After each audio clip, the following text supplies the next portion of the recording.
They're trying to come up with something that you couldn't think of. It's a real, for me, it's kind of like the ultimate challenge these days is to go more into the realm of consciousness, which is, you know, prior to all the thoughts and emotions and stuff like that. It's actually getting down to the root.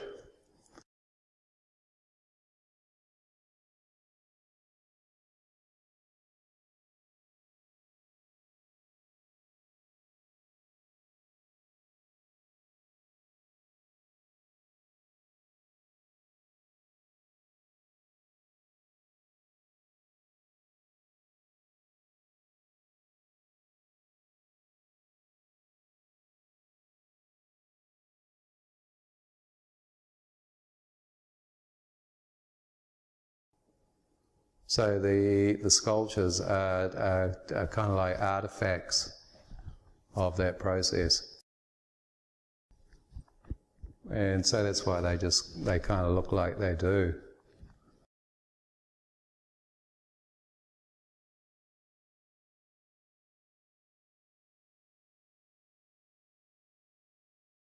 If there's any kind of found or ready-made component to these pieces, it's in just the kind of the shapes that you get in the tree, the natural on the branch.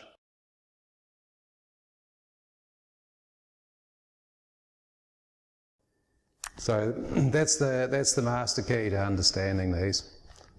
It's an artist's attempt at actually making something that isn't a illustration of an idea, basically, which a lot of contemporary sculpture is just that.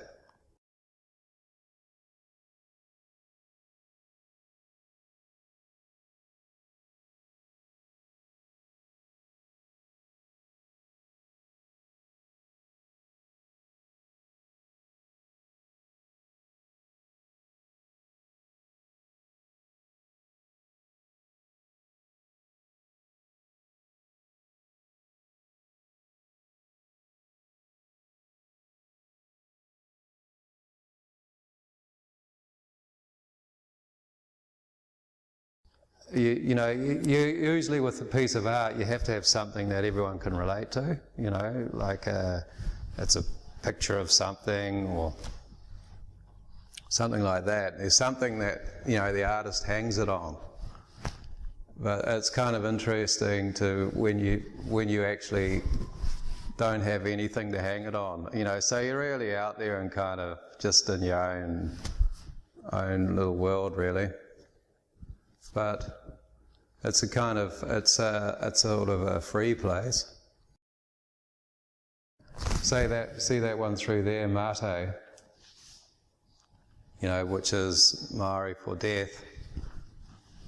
It's like, you know, I was actually going through quite a full-on, it was when I was, you know, it was kind of when I was dreaming in a dream state. I had this thing whereby I would, you know, I'd see there'd be, you know, like a real bright light or something like that, but that would just bring on this incredible fear, and then I'd wake up from the dream, but then I realised that the idea was actually to stay asleep, not wake up, but go through the barrier. And I sort of had this one dream where I literally, you know, walked through a door. You know, there was a door, and I could, you know, and just sort of like going to open up this door, it was just, you know, it had this whole heart palpitations, a whole bit of, you know, but actually someone came through the other side and opened up the door for me. I was walking into, it was like a schoolroom or something like that. And but just going through there, it was like nothing happened on the other side, but it was just this fear, which I think, you know, is the fear of death.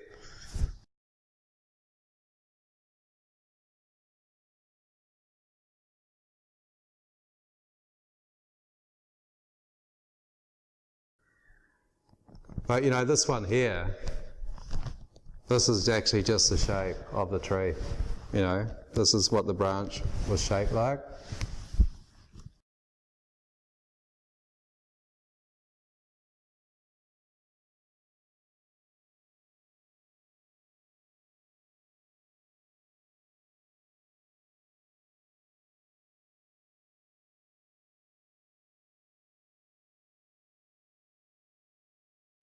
So, I would have just stood that up and went, oh yeah, that's cool, that'll be a nice shape. And then just, then started working on it. Like, even I think just the shape was enough for this one, to get it going, of the piece of wood. And I did all that to it. But that was another process. Another one altogether. That was really pushing myself technically to do that. Like, that's more builders fill than wood, almost, That's why I had to paint it black. To, like, I couldn't, you couldn't carve all these neatly. I've just just smashed them out with a chainsaw and they were all wiggly and piggly, and then I had to come back over and actually built them back up again. There's the only way I could make that. But, that's all just part of the sculptural, that's making sculpture,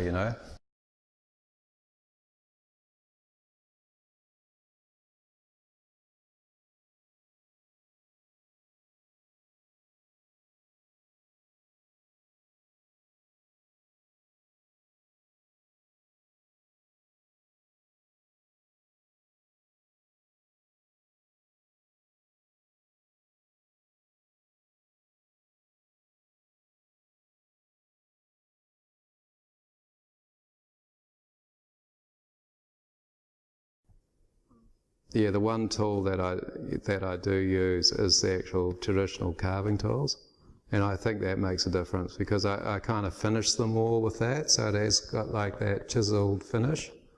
But even though there's different, I use spokes, shaves, and electric chainsaw and all that. But I think the one thing that, like, I've got some friends who sculpt in wood, but they don't use the chisels so much. And that makes for all that, there is that style of wood carving in New Zealand. But you can really tell if the ones who, because just that using those chisels just gives that little extra bit of finesse, at the end. You can really get into and just clean things up, and yeah, so those are the ones. Just the old, it's actually the traditional wood carving chisels. That's that. Even though I use everything else, they're always there at the end of the day.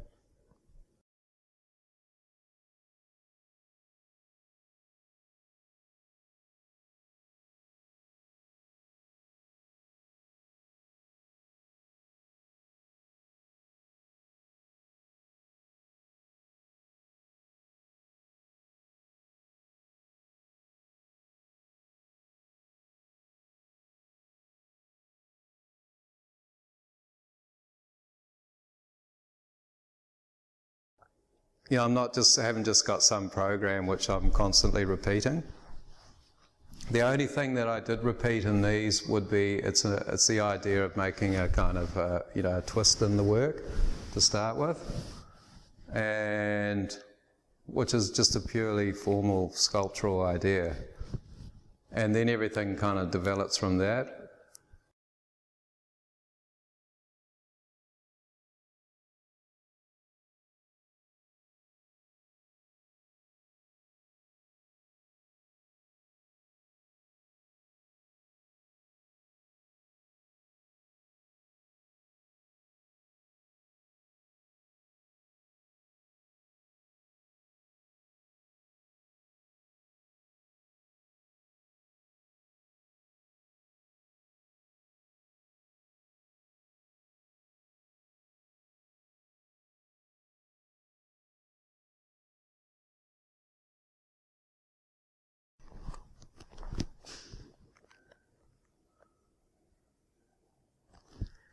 I think I think just as well, see, it comes down to actually just, you know, you've got to put everything aside, and whether it just works as a sculpture, you know, and what works the best as a sculpture.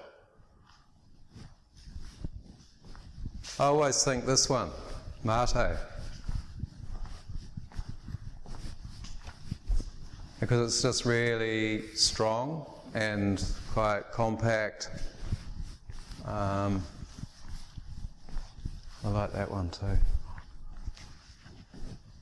See, these ones, I like this too, but you know, it's kind of like, there's a part of me that it's like, you know, I do kind of get a little bit, you know, get a bit carried away. So I like the ones where they're, you know, sort of not so carried away, which would be that one over there.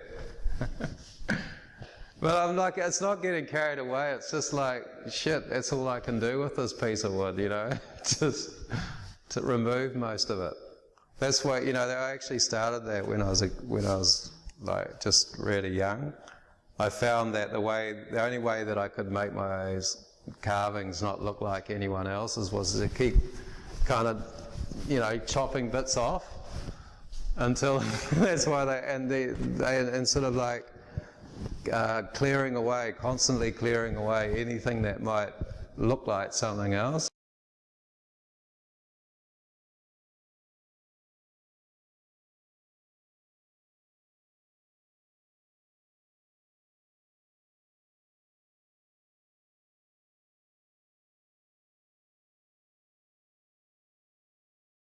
Love surrealism, eh? If you want to know, one of my, you know, early influences is definitely surrealism, Dada, surrealism, Cubism, early modernism.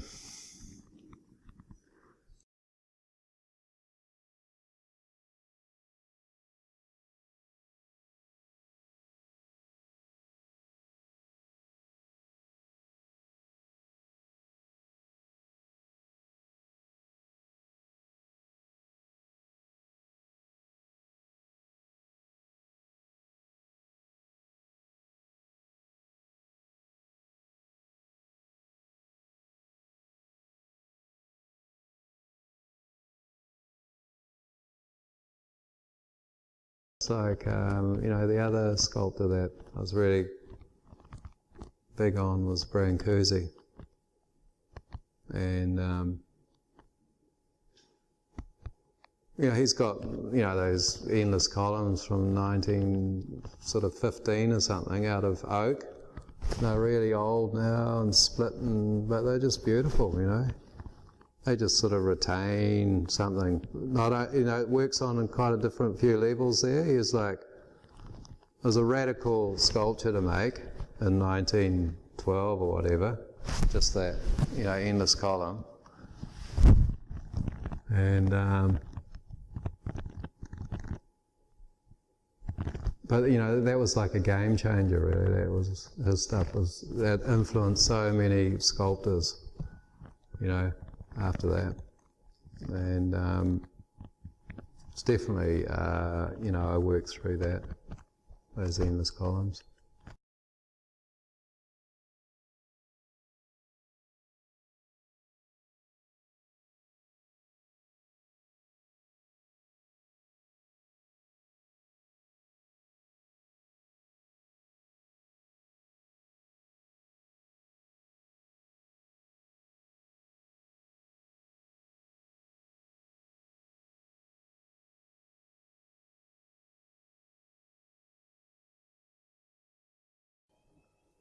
You know, part of me would just love to, you know, be able to sculpt a beautiful car or something in here and a few bits and pieces, or, you know, Bin Laden in the corner or something like that. You know, it's just something contemporary and hip and groovy.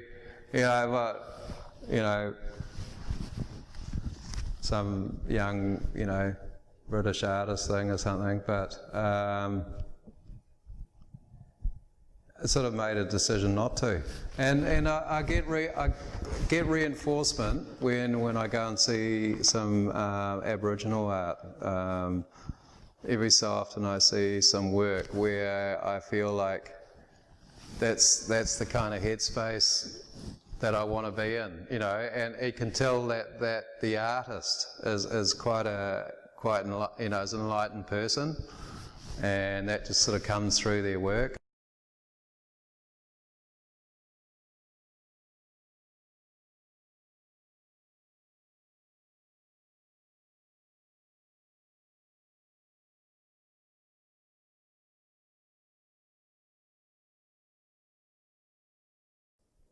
I think that the good sculpture, you sort of, it invites the viewer to, you know, like, I guess it, you know, entices the viewer on some level, and then you, because you can't, you know, because there is a sort of, because there's nothing obvious about it, so that you can't actually. That's the other thing about if you know, if I was just sculpting some objects, like you know, I just use a car or you know, like this guy in here, a house or something. Immediately you own it. You just pigeonhole it straight away, and it's boring then. It's like, whereas I try with these, you know, and take that out and say it's a mystery, and it changes every angle that you look at it. So you can't pigeonhole it. That's what I try to do. So I don't want to get a handle on it even myself. And when I do, I just, you know, you can just turn the sculpture around like a few degrees or something, and then you got another sculpture. It's sculpture for the jaded. It's the only way I can describe it.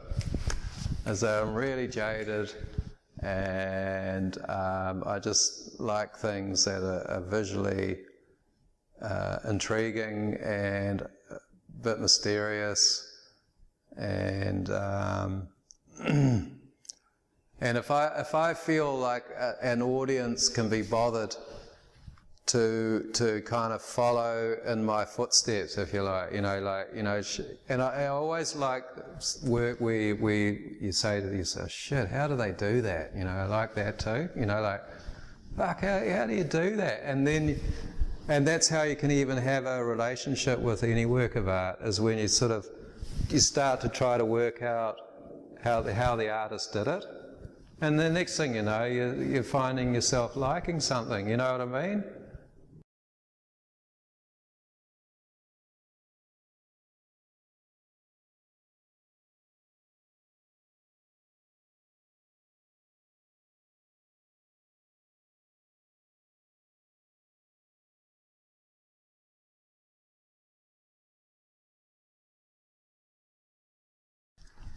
And also, it's like it's got to, you know, it's got to actually,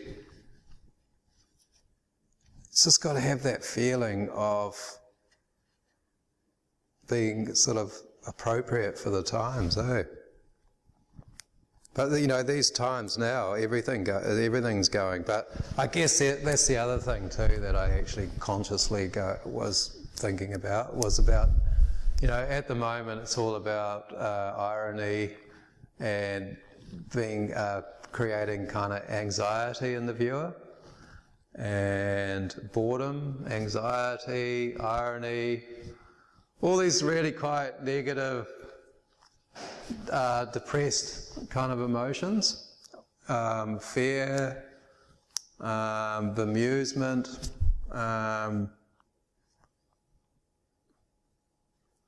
and also like how life and art are the same thing or something like that. And whereas I think that you know, I didn't want to have any irony.